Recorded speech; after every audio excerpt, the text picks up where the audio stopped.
Good evening students. आज हम potentiometer topic को नेक्स्ट कंटिन्यू कर रहे हैं। कल हमने पोटेंशियोमीटर में क्या पढ़ा था, that it is used to measure EMF of a cell. किसी एक सेल के हमने ईएमएफ को मेजर किया था। फिर इसकी दो एप्लीकेशन और थी, it is used to compare the EMF of two cells and third application is to measure the internal resistance of a cell. आज हम इन दो एप्लीकेशंस को स्टडी करेंगे डिटेल में। सेकेंड एप्लीकेशन पहले हम डिस्कस करते हैं पोटेंशियोमीटर की। To compare EMF of two cells. To compare EMF of two cells. इसका सर्किट डायग्राम देखिए। ये हमारे पास कोई बैटरी है। This is your wire having uniform cross sectional area and let its length is L and its potential is V. Then आपको दो cell draw करने हैं। This is its internal resistance. Again here is a cell, this is its internal resistance. Let here is key, again here is a key. This is connected with galvanometer. Let this is its point J at length L1. Let this is E1, this is E2. Internal resistance R1 R2। Let key K1 and K2। अब देखिए इसमें क्या हो रहा है। First case क्या है आपका, अभी तो दोनों कीज ओपन है। अब हमने क्या किया, K1 जो की है इसको मैंने क्या कर दिया, इसको मैंने क्लोज कर दिया। ठीक है। When K1 is closed end K2 is open. जब K1 क्लोज होगी आपके पास तब क्या होगा हमारे पास, यहाँ पे पोटेंशियल कितने है, 0। यहाँ पे कितने है, V। अगेन यहाँ पे 0, यहाँ पे पोटेंशियल कितना है, 0 एंड E1। अब अगर गैल्वेनोमीटर नल डिफ्लेक्शन आपका शो कर रहा है तो इसका मतलब क्या है कि यहाँ पे कोई भी पोटेंशियल ड्रॉप नहीं हो रहा। Same EMF E1 that is वो फ्लो आगे कर रही है, तो यहाँ का पोटेंशियल क्या हो जाएगा, E1। तो यहाँ का और यहाँ का पोटेंशियल क्या हो गया, सेम हो गया। अगर दोनों का पोटेंशियल सेम है तो कोई करंट नहीं फ्लो करेगा। And T2 is open, null point. तो हमारा जो नल पॉइंट है वो कहाँ पे आ रहा है आपका, null point is obtain by touching the jockey on this potentiometer at length L1। तो उसके अकॉर्डिंग हमारे पास क्या हो जाएगा, V पोटेंशियल अपॉन में जो लेंथ है इनटू में जहाँ पे जो नल पॉइंट आया इज इक्वल टू जो हमारा सेल है that is E1। Second case में अब क्या करना है, अब K1 को ओपन कर दो, K2 को क्या कर दोगे, क्लोज कर दोगे। अब हमारे पास जो सर्किट है अगेन कंप्लीट हो गया। यहाँ पे 0 आएगा, जहाँ पे E2, जहाँ से E2 आगे जाएगा, क्योंकि करंट अब क्या शो कर रहा है, अगेन नल डिफ्लेक्शन किस पॉइंट पे, let it shows at J dash. इसको हम डॉट शो कर देते हैं। और कितनी लेंथ पे, let it shows the null deflection at length L2। तो when key K2 is closed and K1 is open, null point कब आ रहा है, null point is obtained at L2।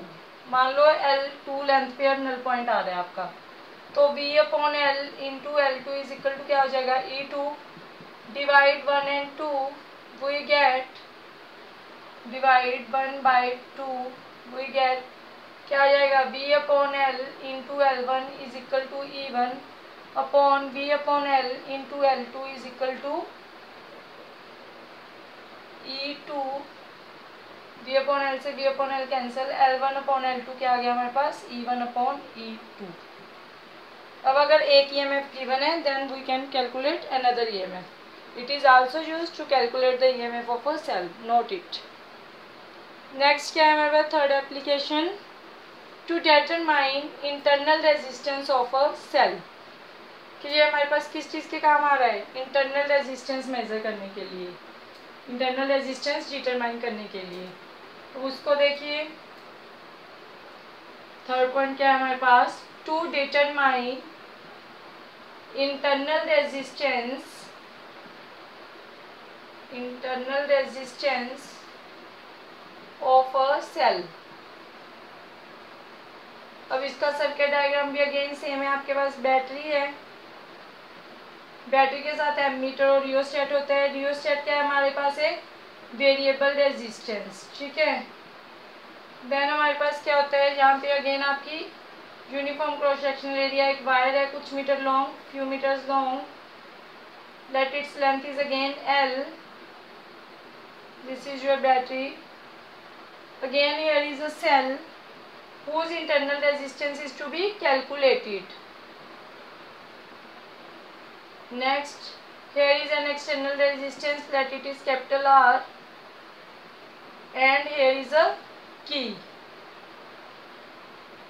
and here is galvanometer, again null deflection shows it by the jockey at length let L1। अब देखिए इसमें क्या है हमारे पास, again जब हमारी की ओपन है, फर्स्ट पॉइंट क्या है, व्हेन की इज ओपन, जब आपके पास की ओपन है तब क्या होगा हमारे पास, जहाँ से पोटेंशियल जीरो आया, जीरो जीरो, जहाँ पे हमारे पास जीरो, जहाँ पोटेंशियल डिफरेंस ई है, तो हमारे पास गैल्वेनोमीटर लेकिन नल डिफ्लेक्शन शो कर रहा है when key is open and null point is obtained at length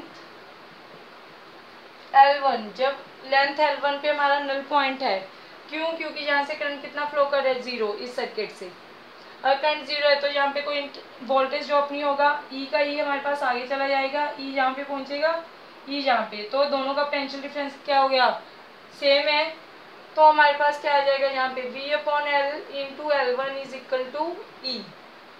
अब नेक्स्ट केस में क्या होगा, सेकेंड, जब हमने की क्या रखी थी ओपन, अब की को क्या कर दो, क्लोज कर दो, जब की क्लोज हो गया सर्किट कंप्लीट हो गया, when key is close circuit completed, तो अब क्या होगा, इसमें करंट फ्लो करेगा, जहाँ पे पोटेंशियल ड्रॉप ई है, अब जहाँ पे इस सर्किट में से तो करंट फ्लो करेगा, बट गैल्वेनोमीटर को तो हमें उसी पॉइंट पे रखना है कि वो नल डिफ्लेक्शन शो करे।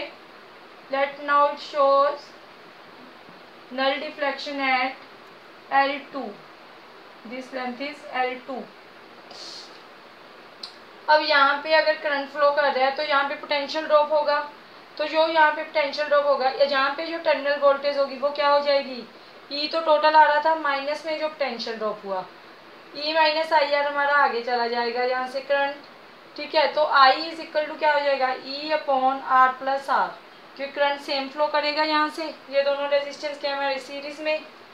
When key is close circuit is completed and null point तो अभी भी ऑब्टेन होगा, हमें जॉकी को तो ऐसे ही मतलब टच करवाना है कि हमारा नल पॉइंट ऑब्टेन हो जाए, null point obtained at length